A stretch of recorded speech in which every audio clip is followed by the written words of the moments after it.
Welcome, friends. We are your hosts, Sandy and Wade, baby best friends turned husband and wife and business partners. This podcast is for the dreamers, the movers and shakers, and those who seek to attract their dream life. Strap in. Getting magnetic in 3, 2, 1. Like attracts like.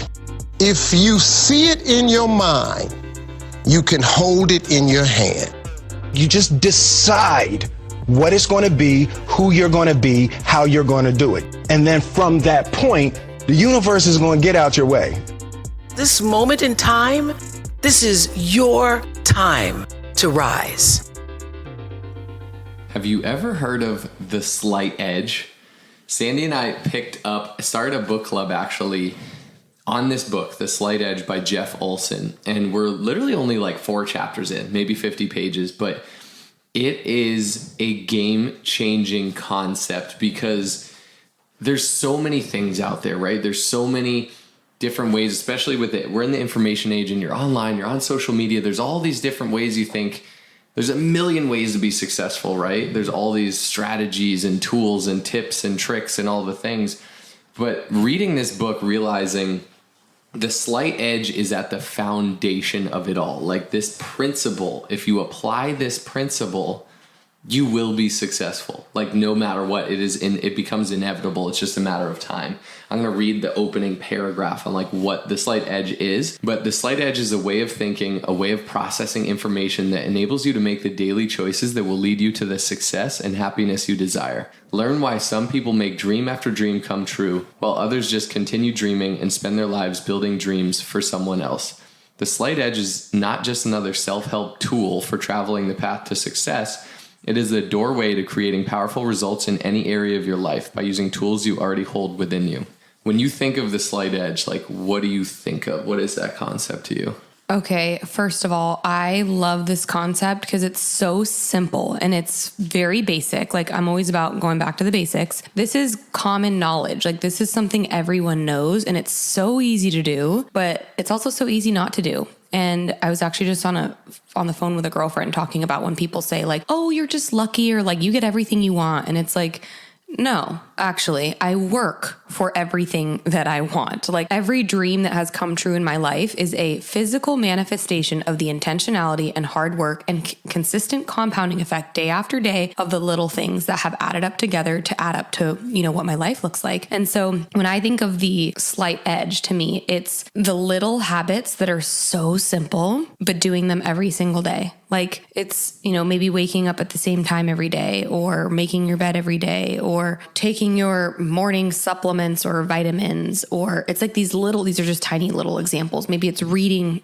first thing in the morning before you even look at your phone. Maybe it's meditating or practicing your affirmations. Like Wade and I do, all these things, but we didn't do them 4 years ago. Like these are all things that have been developed that have enhanced our life and allowed us to blossom and flourish and have the life that we have today. And so much of that comes from the slight edge. And in this book, first of all, this book is not that I know of on Audible or on Kindle. It's literally a book you have to get the physical hard copy of. And I think there's a lot of power in physically reading a book, holding it in your hands, having your eyeballs see the words, digesting what it says, highlighting it, being able to go back to it.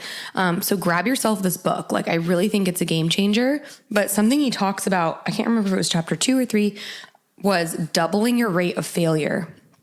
And this really, really stuck out to me because I think so many of us are really scared of failure, myself included. But it's literally like the way of life. Like if you don't remember the last time you failed at something, like we got to make some moves, honey. Like we got to make things happen. Like I fail at things every single day.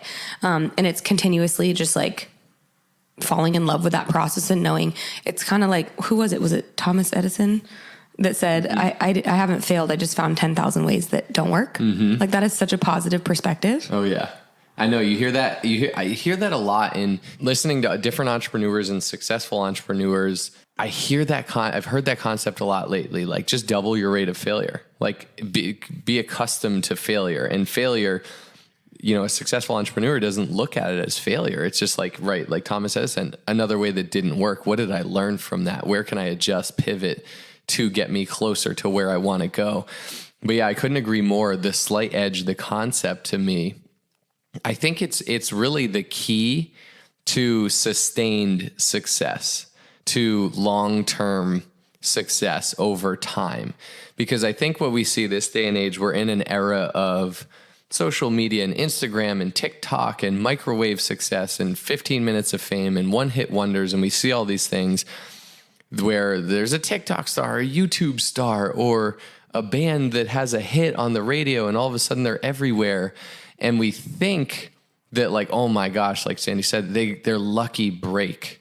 There's really almost no such thing as a lucky break. You know who gets lucky breaks? People who win the lottery. You know what happens to people who win the lottery? They're more broke than when they first started because they haven't developed themselves into the type of person or a mindset to handle that wealth.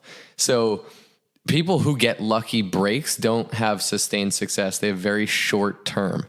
Now, what the slight edge is that path or that key to sustained success, because like Sandy said, what it is just those daily disciplines that's very easy to do and very easy not to do. And what we see with successful people in any arena is they just do those things daily. They master the mundane.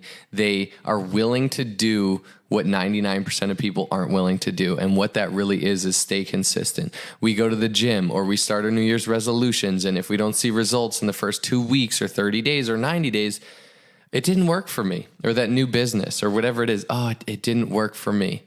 You didn't apply the slight edge. You probably didn't really apply a whole lot. You thought, like, you know what, maybe if I just do this, I get the gym membership, I start the business, whatever, I'll get a lucky break and I'll be able to ride that off into the sunset. That is not success, right? It's what can I do every day that brings me closer to my goals or my dreams or that vision I have for my life. And you know, the crazy part about it is, you don't feel a lot of movement day in, day out. I think, I'm guilty of this too. We go into the day like, I'm going to accomplish so much. So at the end of the day, I feel like so accomplished. I moved balls forward in all these arenas and like, whoa, I could look back and be like, dang, it was such a productive day. What you realize, it's not easy. It's hard to get a lot done in a day where you see these leaps and bounds. You rarely see leaps and bounds accomplished in a day. It's just small steps forward. Sometimes on a day you take a step backwards, but in order to take 2 steps forward, moving forward. So it's just those daily disciplines, whether in health, in business, in your relationship, in anything. I feel like we should break it down. Like, let's pick a topic. Yeah, that's what I was thinking. Maybe it's health or maybe it's marriage or relationship. Like, let's pick something and then break down, like, what would the slight edge look like for that? Right. Can you think of, like, where has the slight edge come into play in your life in any arena? Literally every area, but I feel like something that's really applicable. I don't want to like narrow in on marriage or something because maybe people aren't like in a relationship or that's not a desire of theirs. But I feel like health is a really good one. So why don't we narrow in on health and talk about like, thinking of food as fuel and kind of those little decisions, because like zooming out really quick, it's very easy to just be like, oh, well, I had like pizza or fries and a soda for lunch. Like, that's not going to kill me. Like, that's not a big deal. And you're right. Like, doing it once is not a big deal. But when it's happening very frequently or all the time, it's kind of like this, it compounds, right?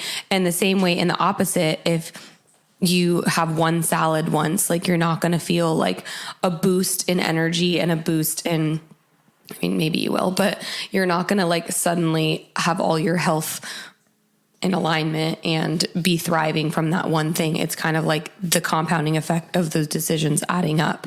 So what comes up for you when you think about like health and how the slight edge applies to that? Yeah, the slight edge is a perfect tool for health and in this topic and discussion, because that's what you realize. Like Sandy said, if I went and ate a cheeseburger with fries and soda and chips and whatever, and ketchup with high fructose corn syrup and all this stuff in it that I know wasn't good for my body, it would taste good. I'd feel like, not great after, but guess what? Wouldn't kill me. My health wouldn't really change outside of the next 24, 48 hours while my body's working to like get rid of that stuff. And it's not to say you don't do that. Like every Right. once in a while, you do that as a treat. For sure, as a treat. I really need to say this. There's a big difference between treat and cheat. All the time we have clients that we coach through our healthy living program and they're like, I cheated. I'm like, okay, you're removing cheat from your vocabulary. There's no such thing as cheating. You treated yourself. We got to change your vocab, right? Because cheat has such a negative connotation versus treat feels more like, you know what? I treated myself. It's kind of this more like positive way of looking at it. Sidebar. Right. Sidebar. I love that. And so, eating the unhealthy thing will satisfy me because it'll taste so good and it'll hit those certain hormones or endorphins in my body. And it won't really kill me. And I'll be totally fine from it. And therein lies like the issue, because the slight edge can be good for you or bad for you. It can be an amazing thing for you, or it goes both ways, right? It's disciplines, whether good or bad. So if I ate that unhealthy lunch or meal every single day, like Sandy said, that's going to compound. And over time, in 10 years down the road, 20, 30, I'm 60 years old, all of those unhealthy things are going to add up, and I'm going to be that 6-year-old that like doesn't move around well and isn't that healthy and, is at risk of this or that. Now, on the flip side, if I do decide to make those healthy choices, or I do decide to wake up and exercise in the morning 4 days a week or 5 days a week, whatever it is, it's not going to, in one day, it's not going to shift all that much. I'll probably feel good if I work out, and I'll feel good about myself if I eat clean and eat healthy, but it's not like I have game-changing feeling way different one day of doing that versus one day of doing bad stuff. But it compounds, right? What if I did that? What if that person, 10, 20, 30 years down the road, they're 60, what do they look like? And there's a quote on page 40 that I loved because it said, most people don't stick with the simple daily disciplines it takes to get to where they want to go because they don't know how to look ahead far enough along the curve to see the results they are creating. But see it or not, those results are coming as surely as $1 million in the bank. So that is the issue, right? Where people don't have the foresight or the vision to see far enough to be like, oh, me doing this daily won't change the world today, but it will a year from now, 6 months from now, 2 years from now, 5 years from now, 10 years from now, later on in life. This is going to make a difference. What I decide to wake up and do every day will change the game for me.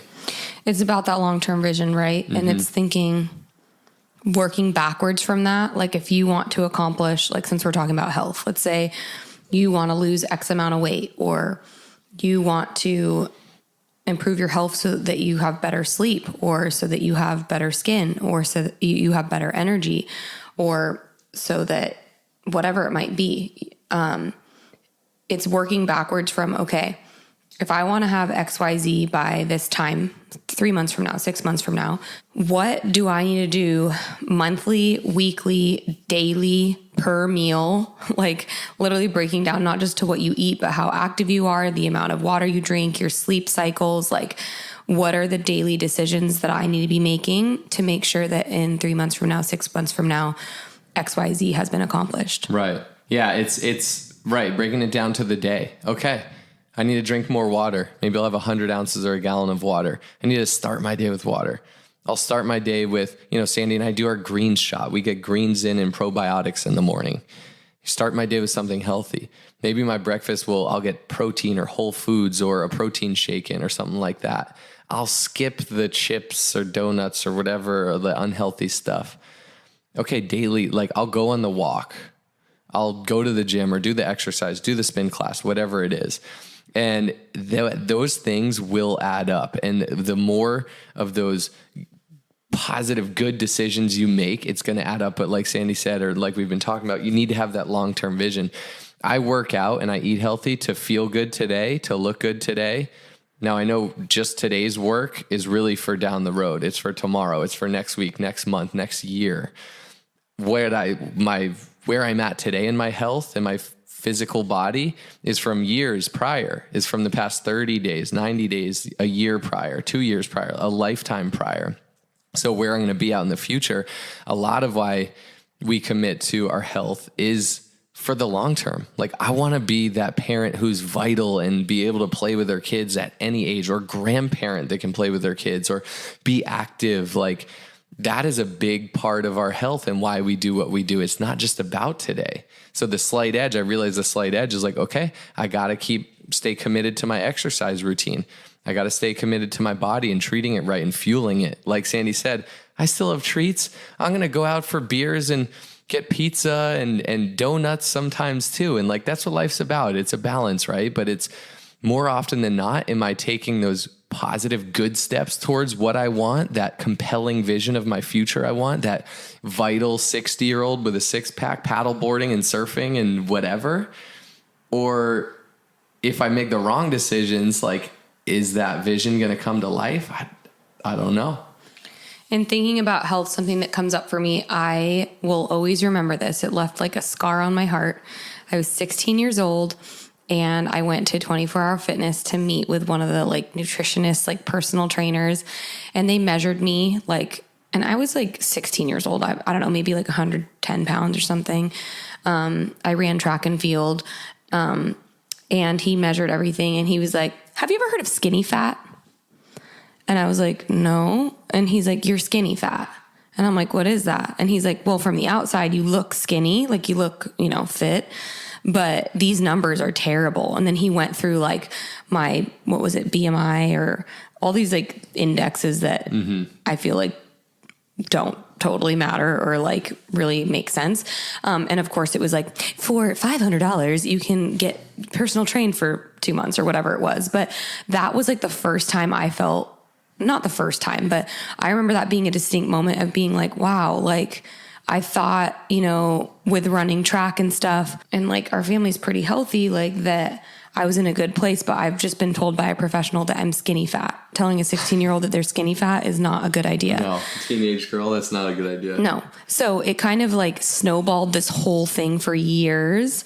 And I wouldn't say I've ever had like an eating disorder, but I definitely would manipulate like things, the way that I ate or things that I thought were healthy. Like I shortly after that became a vegetarian for 3 years because I thought eating meat I was like, oh, maybe if I cut out meat, like that'll be better for me. But I wasn't educated on that. So then I just started eating more carbs, right? Or different chapters in my life where I would just like have a lot of caffeine because if I had a lot of caffeine, I'd have energy. And then I wouldn't be hungry. Right. And these different things, like I maybe looked healthy, but like I really didn't know a damn thing about health. And so when I think about the slight edge with health, like what really changed for me, I mean, I've gone to so many holistic healers and like different, energy workers and people that, do those like allergy panels and all these different things to figure out why the hell do I have such digestive issues? Why? Like I've had periods of my life where I've been so constipated, like I haven't gone to the bathroom in like 10 to 12 days. Like one time, it was after I got my tonsils taken out. I was on Norcos, which is like some really hardcore painkiller, and it like totally backs you up. And so I didn't go to the bathroom for like almost 2 weeks. So my stomach was like huge and hard. Like I looked as pregnant as I do now. I'm 6 months pregnant. My stomach was just huge. And so we had to call the doctor and they scheduled like a colonoscopy or whatever. Wow. And so I was headed to go there and I literally got scared shitless. I was so scared. I ended up like going on my own. Yeah. I literally ended up going before the appointment and then like we canceled it because I was like, oh my God, I was so scared of thinking of like having to have that intrusive thing happen. But my point being in all this is like, I had such a journey to get where I am now with my health. And it really changed for me about 3 years ago when I went to an iriodologist, this is a whole nother podcast. I need to do an episode on this, but essentially an iriodologist or iriodologist is someone that looks at your iris, and your iris is the compass to all your organs. It literally tells you everything going on in your body. And she confirmed like, oh my gosh, like you have a lot of digestive stuff going on. You need to go more plant-based. You have a parasite, you have this, you have that. And I was like, wow, like you've given me more answers than any doctor or anyone's ever been able to. So I'll never forget it. It was May 31st of 2018. And it started my journey of like searching for holistic health. And so this is when the slight edge for nutrition started for me. Like I was like, I am going to completely reset. I have tried diets before. I have tried lemon cayenne juice things before. I have tried cutting out meat before. I have tried high caffeine before. I have tried counting calories before. I have tried all these stupid things, and I've never been in alignment. I've never been regular. I've never had perfect sleep. I've never had perfect skin. Like, I know there's got to be a way. And so this woman helped me. And it's just like when you're in alignment, you start attracting all these things. Then I started meeting, that's when I met Kelly Juni. Like, all these amazing people came into my life. And with the slight edge for me, for my health, it came down to thinking of it as like, okay, when was the last time I did an oil change for my gut? Like, you know, you do an oil change for your car every like 10,000 miles. Okay, when was the last time I did one for my gut? And the answer was never, because I'd tried things, but I never followed through. I never did the slight edge with it. I never like really learned the key fundamentals to it. So that's like when it started. And what I did is I thought, okay, I'm going to eat basically like my ancestors ate, like essentially like paleo, right? Lots of plants. I'll still have meat and protein, but I want to make sure that they're sustainably raised, they're organic, they're pasture raised, like learning why these things were important, cutting out things that are inflammatory, addictive, acidic, allergenic, and really focusing on like repairing my gut. And honestly, when I did that program, it was June of 2018. My life has never been the same since then, because now I've adopted this lifestyle. I don't eat gluten anymore. I don't eat dairy anymore. I'm very conscientious of ingredients and things. And I know things that will trigger my body, but it was a journey to learn all of this. Like, it took literally 29 years till I discovered this. But now this is just an example of the slight edge in my life. Like, now Wade and I follow this way of eating. I would say like 90-10. 90% of the time we are like on point, super clean, doing our jam, all the things. We drink, you know, the cleanest water. If you haven't listened to our episode with Tam Fulton on the power of drinking clean water, that's a whole nother topic that plays a big role on your health. But all these things compounded. And now here we are today, the healthiest we've ever been, the happiest we've ever been. I sleep better now than I ever have in my whole life. I get so many compliments on my skin. I had no idea that my skin was a physical reflection of what was going on in my gut.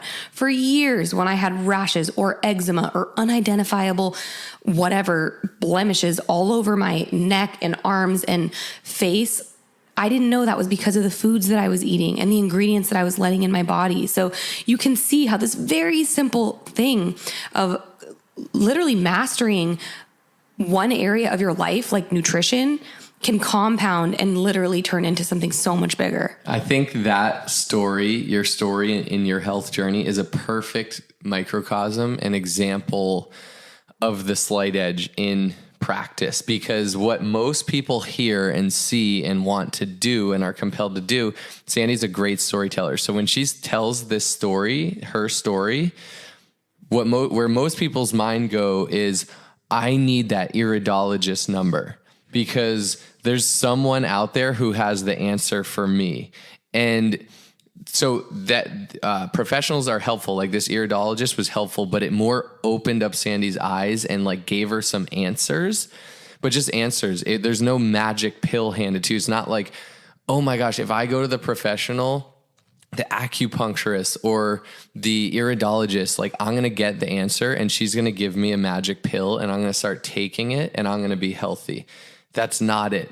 They will help you uncover some answers, give you answers and solutions. But guess what? You're going to have to do the work. You're going to have to apply the slight edge. It's not just like, oh my gosh, there's something I can take and I'm magically healthy from this doctor. It's, whoa, okay, I got some answers. Sandy got answers to understand her body more.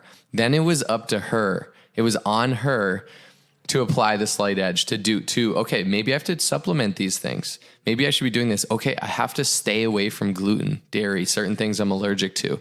All right, what am I putting on my skin? Wow, I'm undermining my health and what I'm eating because I'm putting toxins all over my body in, the products I'm using.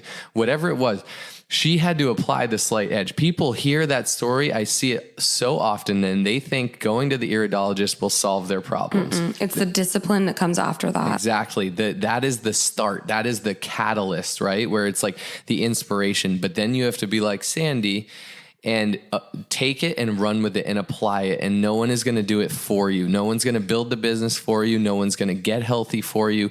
No one's going to give you the magic pill to success, happiness, anything in life. You have to apply the slight edge in any portion of your life. And guess what? It bleeds over into all parts of your life. When you start applying it in your health, it naturally starts applying it in your marriage, in your relationships, in your business, in everything, because how you do anything is how you do everything. That was a big part of Sandy and I actually starting getting healthy together. With Sandy talking about this, we did this 30-day program. Sandy committed to it, had great results. I was sort of already doing something similar.